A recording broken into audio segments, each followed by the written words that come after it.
The tech sector is leading a broad market sell-off today on Monday as the S&P 500 is down about 2% and the Nasdaq is down almost 3.5% intraday as China's DeepSeek AI company is taking Silicon Valley by storm and it has a lot of American companies spooked.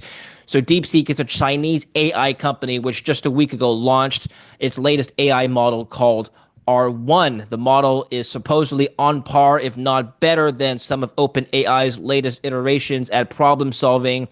And this has investors worried because, importantly, not only have they done this with a fraction of the cost, but they also don't need the most expensive GPU chips. As a response, NVIDIA is down about 16% on the day, leading the charge downwards. Is this the end of American tech dominance? We'll find out with the next guest, Keith McCullough, CEO of Hedgeye. We'll also be talking about his outlook for Q1, the Trump trade and monetary policy. What will the Fed do this week in response? Welcome to the show. Welcome back, Keith. Good to see you. Thank you. Much appreciated. Looking forward to the conversation. A lot of volatility today. NVIDIA dropped 16% as China's DeepSeek AI model sparks a global tech sell-off.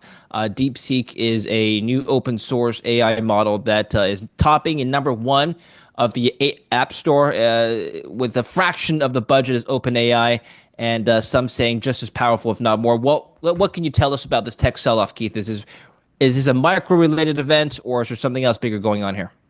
Well, I think it's a very big deal when it comes to NVIDIA, because it's got the gun pointed right at the head of the main, I guess, exposure that many people own when it comes to tech, large cap growth, the factor exposure that is momentum. So if NVIDIA didn't break and actually weaken throughout the day, I wouldn't consider it, and break being defined as my intermediate term trend signal level of $134. It broke that, and it was like a hot knife through butter, as we like to say, and it's all the way down to 118 now. And there is fundamental reason. Like my analyst Felix Wong, our global tech analyst, immediately and essentially downgraded NVIDIA for the first time in his career, saying, "Look, this is a game changer." And if you really want to get into the details on that, I'm not going to give you the specific deep seeker details on what's the difference between that and ChatGPT, but you nailed one of them, which is far lower cost, and the other one is an efficient search on a narrower and one would say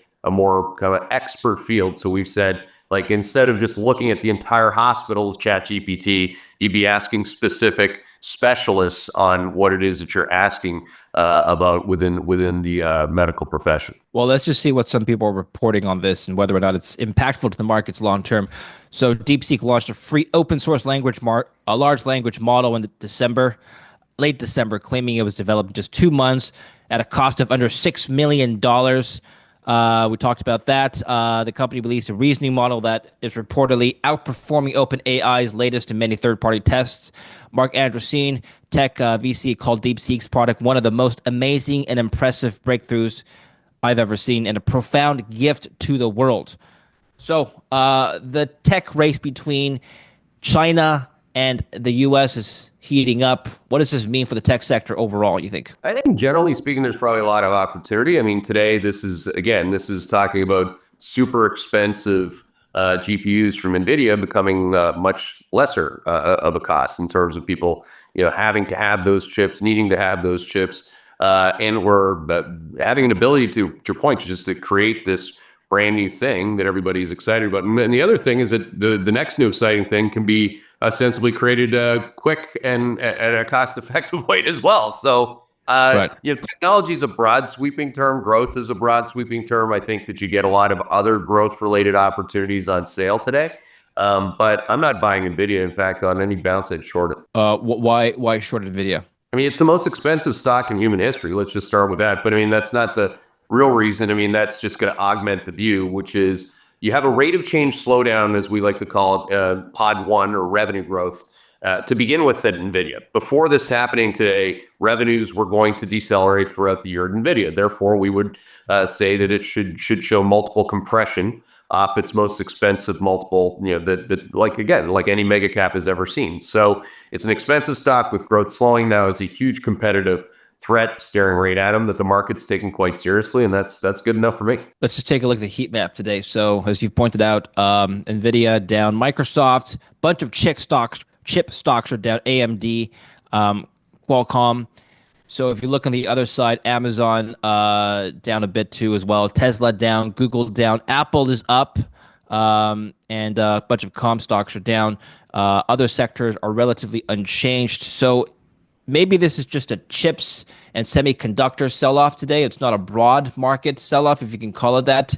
How are you interpreting today's move? Well, a part of today's sell-off, don't forget, David, came from last week's all-time closing highs for SPY. So, you Mm. mean it didn't come out of nowhere, as I like to say. Like when you get a market that's that complacent after a rally, there's some fragility, right? And there's some susceptibility to a correction. So you're seeing, to your point, you're seeing that very specific and focus on semiconductors and NVIDIA specifically. But you're seeing a broadening, if anything, of strength in places where the market has not had strength on a relative basis. The most obvious being healthcare. So you can see some of the growth year or prior growth names that people got smoked in, like Eli Lilly or Novo, for example. Yeah, those stocks are having a pretty good day. You're seeing consumer staples, which has been a terrible place to have your money, is having a big bounce. So there's a big rotation underneath. The market's basically saying, I'm going to take this market cap away from nvidia and I'm going to give it, to this part of the market, and that's Mm. in some ways healthy. Now, if the VIX were to break out into the mid 20s, I wouldn't call that healthy. I'd call that more of a concern. But for now, it's actually in the order of magnitude. If you were to tell me nvidia was going to be down 15-20% on the day, I wouldn't have guessed that the market wasn't down a lot more. Overall, are we going to start seeing over the next year or perhaps 2 years a rotation of capital from US tech stocks into perhaps Chinese tech stocks, with DeepSeek just being the onset of this rotation? Is that possible? Anything's possible. I mean, China's an unmitigated disaster right now. I mean, ironically, or maybe not ironically, David, you had the Chinese printed their worst PMI numbers last night, both on the Mm. services side, into a contraction there, and on the mainline manufacturing PMI went sub 50 to 49. So, China's in what we call quad four. They have more demographic issues than Time Magazine. There's nothing that's really resuscitated their growth from a stimulus perspective, despite every single attempt. So the last thing I'm buying today is going to be something out of China. Again, I'd be looking for U.S. growth opportunities and or related sector exposures that would do well in what we call quad two, which would include the financials, for example, or industrials on sale if you get it. The problem is, like I said, you're not getting a broad-based sell-off in every single stock. All right. Well, how much of the sell off today is just anticipation for what the Fed may do this week? Well, there's that too. I mean, I was joking this morning that Jensen Huang is giving the Fed a rate cut all of a sudden because bond yields went right to what I call the low end of the risk range. And anytime bond yields go to the low end of the range, in particular on the short end of the curve, the 2 year, which is really my front runner for Fed policy, you have to ask yourself whether or not Powell's going to be more dovish or the data is going to be more dovish and make Powell more dovish. Now, the problem, of course, is that the data has been hawkish. And that's why we've eliminated Yeah. basically every single one of these rate cuts but one. I still think that it's like a token one at that. And then the other thing to think about with the Fed meeting is that right after that, you're actually going to get a Fed. We won't get a Fed cut this week. I don't think you will. But if NVIDIA loses another 15% tomorrow, maybe they'll have an emergency rate cut on that. But I'm joking, but really the S&P 5, the Federal Reserve has been S&P 500 dependent for quite some time. But right after that, you get the ECB rate cut on Thursday. So lots to think about this week that have nothing to do with NVIDIA. What happens if the Fed does not cut this week, as actually the markets are anticipating? Are we going to get a sell off, or is that already priced in? I think it's priced in. I mean, if you go back to when inflation bottomed, like we've had an inflation cycle bottom back in September of last year when headline CPI hit 2.44%. Since then, CPI has got up a full 50 basis points. The Federal Reserve completely missed that. Most consensus pundits who are looking for 3, 5, 6, 8 interest rate cuts completely missed that. So it's been really since October that we've been making the argument that, number one, the U.S. dollar figured that out. It went up 10% over that period. Number two, the bond market figured it out because it melted down and has been a great short. And number three, it's because of what we thought it was. It's an economy that's actually stronger than people think. And actually in January, our data would suggest it got even stronger. How many rate cuts are you expecting over the course of 2025? I know that's a tall order. A lot can change in the next couple of months, but what's a reasonable base case assumption here? I just saved one. Okay. All right. 10-year yield, are we getting back to 5%, you think? I think you take a good run at it. Now, Of course, the 5% threshold, it's a round number, which I don't like to always use. It's actually 4.99 was the top of the cycle for the 10-year yield. So if you go back and you can see that, that was back in 2023. Of course, we're coming out of an inflation environment back then where inflation got up towards 9%. So now we're talking about inflation accelerating from 2.44 on our numbers closer to 3.5 by the time we get into the third quarter. We still have the street high on inflation in terms of what we call our CPI nowcast. So yeah, I think that combined with U.S. growth accelerating. Don't forget that today's news on, while it's bad for nvidia, it's actually very good for human beings, right? I mean, you get a cheaper, more readily and accurate, bot, if you will, to discover things and learn from things. I mean, our own company is going to do better with that and all the learnings from that than having to use ChatGPT or whatever else my team's using. So the growth component plus the inflation component gives me I got the 10-year bond yield can go back up towards 4.9%. I don't, at this juncture, have it breaking up beyond that. Let's take a look at some news coming out of the Bank of Japan. They raised their key interest rate to about 0.5% on Friday. This is the highest interest rate in 17 years. Are we going to see a reverse carry trade again, meaning flows out of the U.S. into Japan? I think that was a one and done. What happens, and to your point, what happened technically here was that it's called interest rate differentials, right? If the Fed's not going to be able to raise rates on Wednesday because the data is too strong, and the BOJ themselves, who've never raised rates, or at least in my career, on a relative basis, they've never been more hawkish than the U.S. That's your trade. Your trade is rear view looking. I think to superimpose that into the future, you'd have to have an outlook for Japanese economic acceleration further, which we do not have. We actually had Japan starting to slow already. And you'd have to have the U.S. slowing in kind, which we don't have that either. We have, like I said, we have the U.S. economy, what we call Quad 2.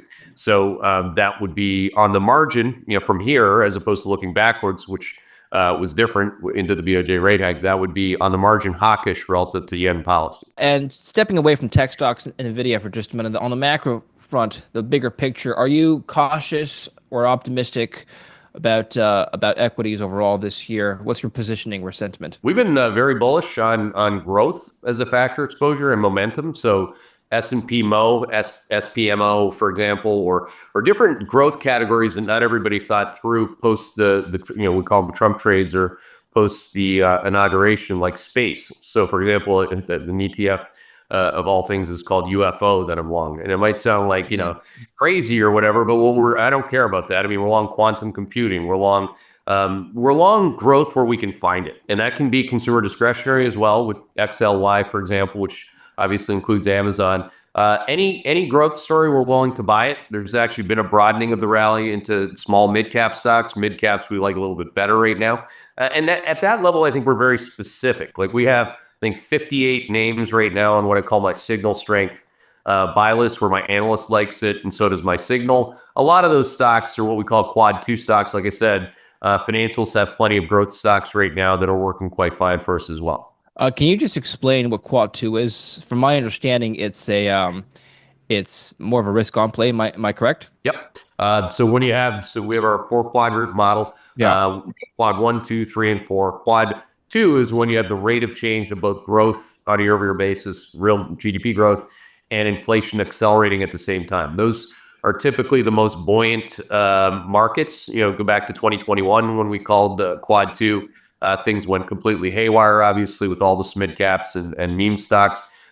This time, it's actually not that different. If you look down the hood at things like Rocket Labs, which is in the UFO ETF, for example, or Rigetti Computing, which is the biggest name in the quantum ETF. These things are absolutely ripping right now. And despite you can get one or 2 day corrections, I don't think many people called this one on DeepSeek, but there's a lot to do out there. The other big thing in Quad 2 that you're long, don't forget, David, is commodities as an asset class and energy stocks more broadly. We're still bullish on both oil and natural gas and the related equities. Okay, so commodities, natural gas, but what about other sectors in the tech, in the equity sectors? You mentioned tech earlier in the interview, how a lot of them are really overvalued, like NVIDIA. So how do we find growth that is not already very richly priced in? Yeah, I don't. I typically I'm laughing at myself because they shouldn't have started with that. I mean, the fact of the matter is, I never start with valuation. I start with the Okay. quad signal, right? So, valuation is not a catalyst for something to go down. The catalyst for something that's expensive to go down is that the rate of change of their revenue growth slows, which is endemic for now to nvidia. It doesn't seem to be the case for Amazon, for example, or plenty of growth stocks that we're currently long.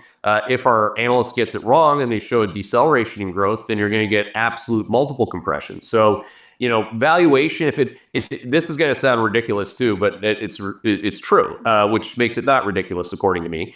If something wasn't expensive, I wouldn't be buying it because the market certainly wouldn't be believing in the rate of change growth story that's on the come. And another thing to think about too is cyclicals like energy stocks. Of course, if you're buying them now, they look expensive, but if you're using my WTI number of like closer to 79 or $80 a barrel, you're gonna be like, oh, that's cheaper. So you also have to be careful with that. How would you bet on the American consumer for 2025? Would you be long staples or discretionaries or neither? I'm short staples and I'm long discretionary. I'd be long big time the small business owner in America. You and I talked about this last time. We were coming out of a borderline, not recession, but a depression. And now you've seen every single NFIB small business survey that we measure map has gone vertical, like in a way that it's never gone vertical before.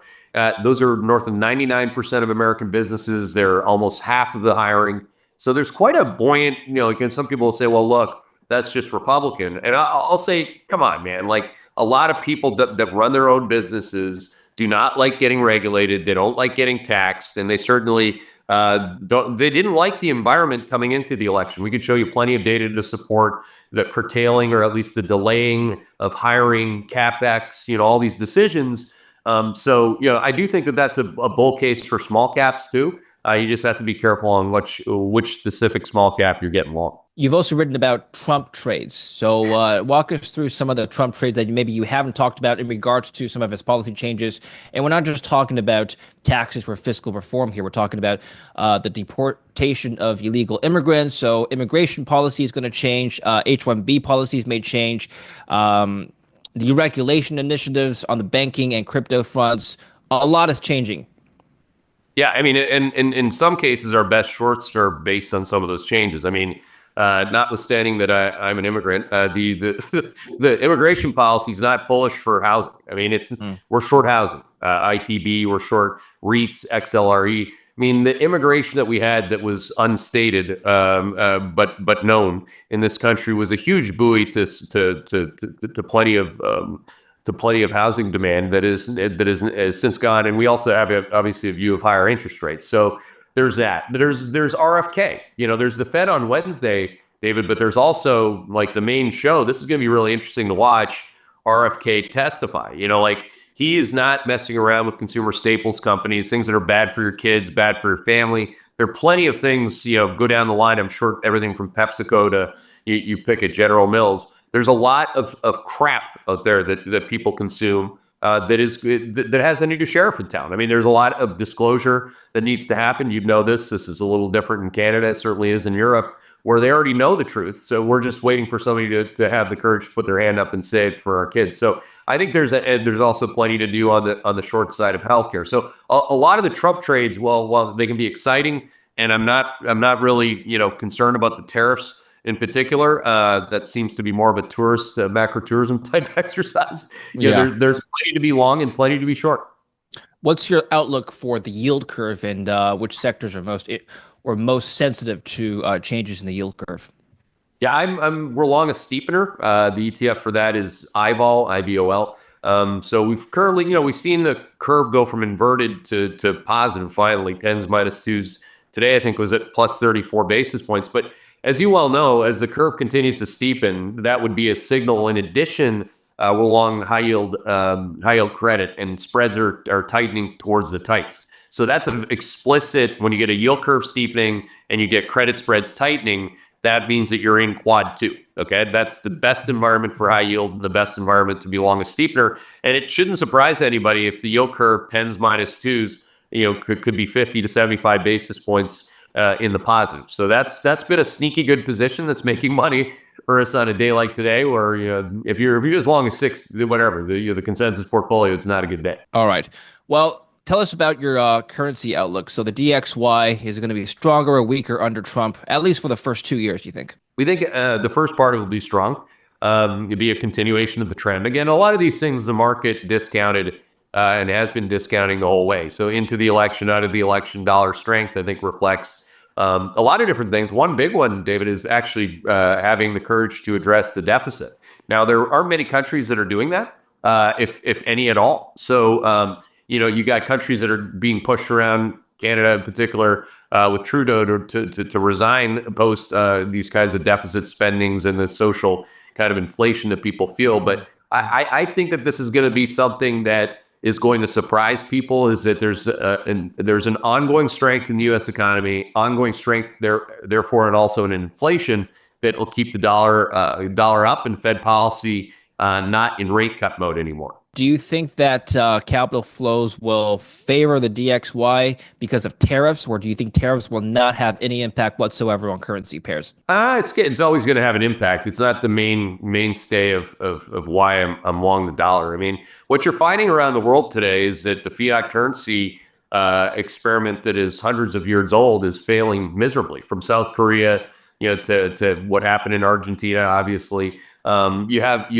extremely low levels of trust in government and their ability to either print fiat currency and or combine that with deficit and stimulus spending. So I think that that's a huge thing. I mean, you have, like I said, between Africa and Latin America, you have what, 70, 80 currencies that nobody wants. So the big winners have been dollars, gold, and Bitcoin. And these are the things, if you go, like you can go to Botswana or you can go to Bolivia, and I can guarantee you that they're going to understand the value of like Mr. T's gold chain if it was around your neck, or a handful of $20 bills or Bitcoin. What these countries have left in terms of currency credibility, to me, is maybe it's probably the darkest hour. And I've been doing this for 25 years that I've seen for the global currency market, and I don't see what the catalyst would be to change that. Darkest hour for whom? For all these governments. There a lot of them went to school in America, right? The South Korean central bankers went to my school. Went to these different Ivy Towers. They're all doing the same dumb stuff. I mean, there's a reason why Squid Game 2 is so popular. I mean, the people in South Korea are actually that pissed off. They don't have any money left. There's demographic issues, and if you keep devaluing the currency of the people on the order of double digits, they're just not going to take it anymore. So I think that is something that. And there's plenty of work that's been done on this, through Reinhardt and Rogoff in particular, where once you get to certain debt as a percentage of GDP thresholds or deficit as a percentage of GDP, there's a point of no return. And a lot of these countries have passed that point. Russian ruble, would you be long that? There's a possibly end to the war in sight. The U.S., Trump just stopped sending aid to Ukraine, by the way. So we'll see what happens there. But anyway, what about the Eastern European countries, Russia in particular? I wouldn't be long anything Russian. That doesn't mean it won't work. I'm just not buying. I'm definitely not buying rubles. Okay, I'm buying all right. Bitcoin today, though.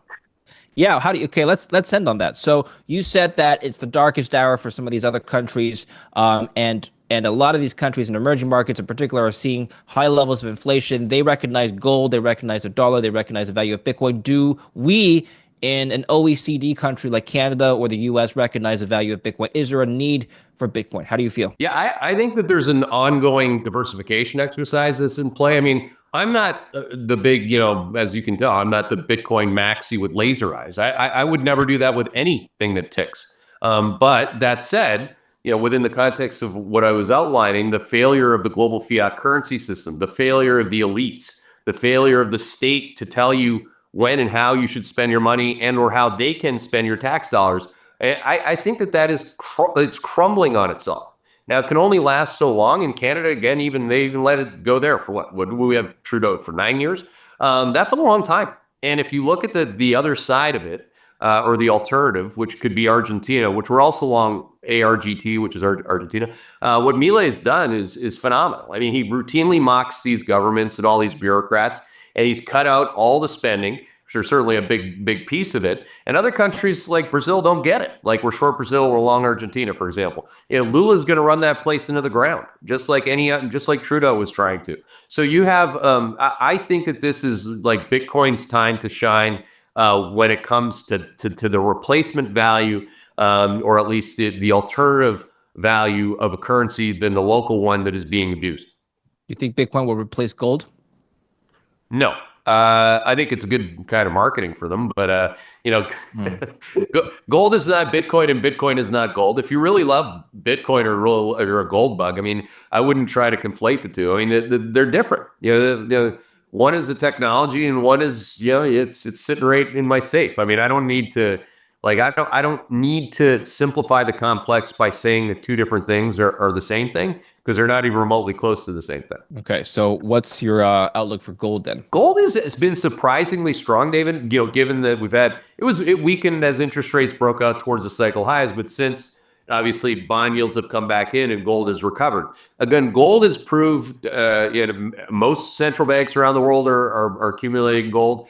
They'd much prefer to buy gold than they are U.S. Treasuries. So you have natural incremental buyers. Like I said, it's one of the stores of value, or actually money, alongside, I would argue, the world's reserve currency, the dollar, and Bitcoin, that people are certainly interested for now. I don't see what the catalyst would be, other than a breakout, like you mentioned, the 5% level on the 10-year yield. That's where you got to be careful with gold. Gold does not like it when interest rates break out to new cycle highs. Excellent. Thank you very much, Keith. Where can we follow you and Hedgeye and your work? Just hedgeye.com, and if you can put up with me, you can follow me on Twitter under my name.